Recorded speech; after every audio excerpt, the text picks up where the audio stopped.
Bonjour Monsieur Fautrey. Comment analysez-vous l'évolution du marché immobilier bruxellois ces 5 dernières années? Alors, je pense qu'on va se concentrer sur le marché résidentiel. Mais les chiffres, vous les connaissez. Le marché résidentiel bruxellois a connu une belle croissance. On a connu des augmentations de valeur entre 5 et 6% au cours des 5 dernières années. C'est une très bonne nouvelle pour ceux qui sont propriétaires. C'est une très mauvaise nouvelle dans une certaine mesure pour ceux qui doivent le devenir.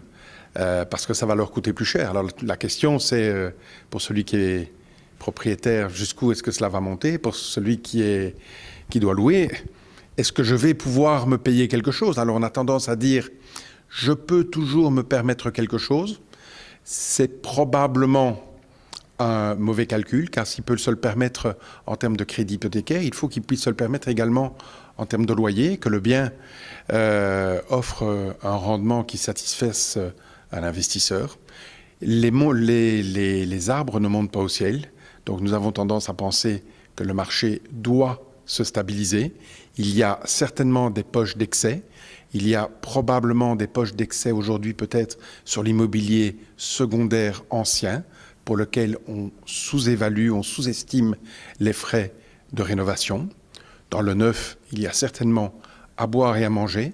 Si nous faisons un appel, c'est que l'on construise davantage. La seule façon de maintenir le logement accessible aux Belges normaux, aux Belges moyens, aux Belges qui terminent ses études, c'est de construire davantage, de construire plus vite. Et je pense que le marché des promoteurs est prêt à le faire. Le marché, il faut que, d'un autre côté, il y ait des terrains qui se libèrent. Il faut qu'il y ait peut-être des permis qui soient rendus disponibles plus rapidement. Donc il faut encourager l'offre. Si nous étions à Paris, c'est exactement le même message que nous lancerions aux autorités et au public là-bas. C'est contrôler les loyers n'est pas une bonne idée.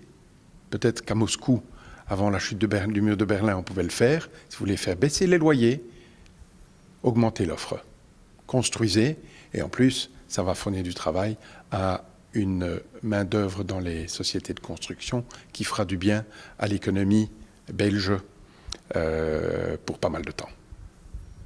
Merci. Merci.